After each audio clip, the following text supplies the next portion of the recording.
Είναι το Τσακώνικος δρόμος. Ένας αγώνας ξεκινάει από το Λεωνίδιο, περνάει από τα Πούληθρα και επιστρέφει στο Λεωνίδιο. Λάβαμε μέρος, όλα καλά. Πριν από λίγο τελειώσαμε και περιμένουμε τις απονομές.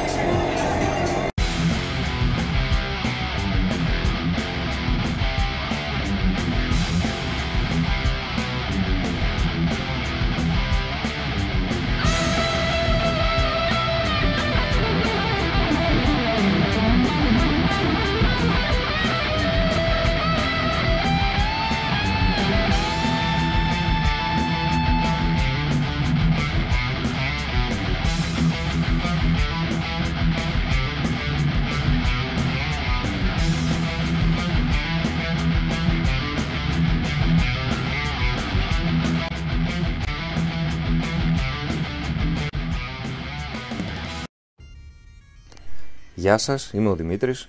Χθες βρέθηκα στο όμορφο Λεωνίδιο και συμμετείχα σε έναν αγώνα 16 χιλιόμετρων. Να πούμε λίγα λόγια για τη διοργάνωση γενικά. Υπήρξαν και άλλοι αγώνες για παιδιά και για ενήλικες. Ο πρώτος αγώνας ήταν των 1000 μέτρων για παιδιά 4-7 ετών. Ο δεύτερος αγώνας ήταν 2000 μέτρων για παιδιά 8-14 ετών. Αυτά έγιναν πριν τους δύο κύριους αγώνες. Μετά υπήρξε αγώνας περίπου 5.000 μέτρων, 4.600 για την ακρίβεια, που ήταν ο γύρος του Λεωνιδίου για παιδιά 15 ετών και άνω και για ενήλικες. Και στο τέλος υπήρξε ο αγώνας των 16 χιλιόμετρων που ήταν 16.700 μέτρα από Λεωνίδιο με κατεύθυνση προς Πούληθρα και αναστροφή στην ίδια διαδρομή και με τερματισμό στο Λεωνίδιο. Επίσης υπήρχε περιπατητική διαδρομή 16 χιλιόμετρων από Λεωνίδιο στα Πούληθρα και επιστροφή. Η αρχή έγινε με τους παιδικούς αγώνες των 1000 και των 2.000 μέτρων και στη συνέχεια ξεκίνησαν οι αθλητές για τα 5.000 μέτρα και για τα 16.000 μέτρα μαζί. Μέχρι ένα σημείο στη διαδρομή ανάμεσα στα 2 με 3 χιλιόμετρα ήταν κοινή η πορεία μας. Στη συνέχεια εμείς κατευθυνθήκαμε προς Πούληθρα και συνεχίσαμε τη διαδρομή μας, η οποία ήταν πάρα πολύ ευχάριστη και σχετικά εύκολη, θα μπορούσα να πω.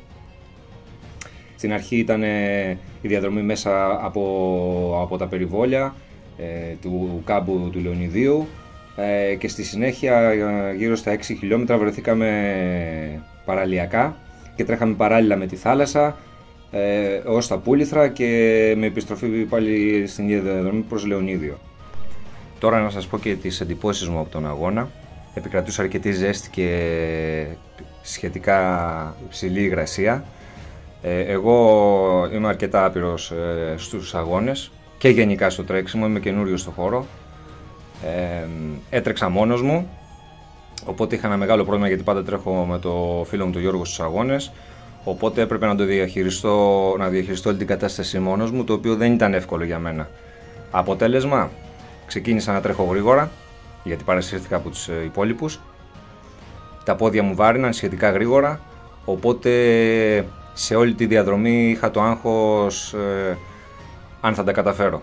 Αν και ήξερα ότι μπορώ να τα καταφέρω, είχα αυτό το άγχος, γιατί τα πόδια μου ήταν βαριά και δυσκολεύτηκα να ρίξω το ρυθμό μου, να σας πω την αλήθεια.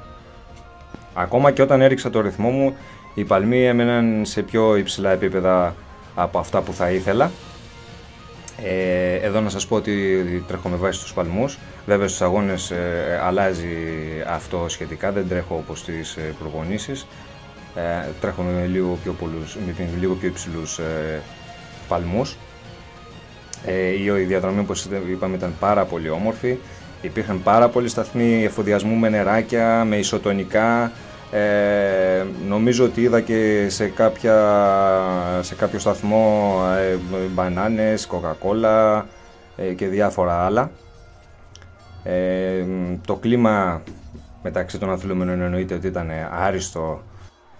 Ένα γενικό συμπέρασμα είναι ότι το πλάνο μου δεν πήγε ακριβώς όπως το είχα σχεδιάσει, γιατί παρασύρθηκα. Δεν πειράζει, μαζεύουμε εμπειρίες για να γινόμαστε καλύτεροι από αγώνα σε αγώνα. Εδώ θα ήθελα να ευχαριστήσω τους διοργανωτές, τους εθελοντές, τους συναθλητές. Ήταν όλα άψογα Πολύ ωραίος αγώνας, πάρα πολύ ωραίος αγώνας.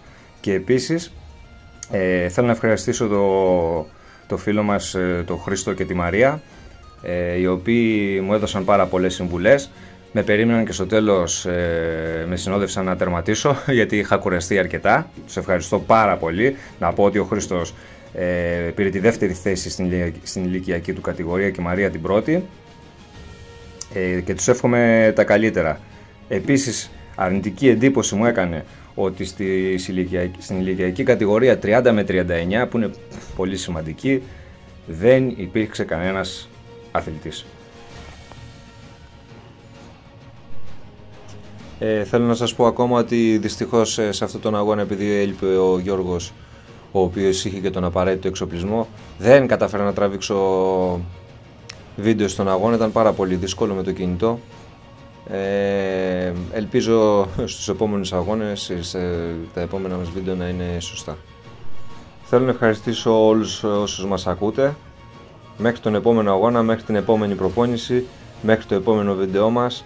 Μην ξεχνάτε, μια ζωή στο τρέξιμο. Γεια σας.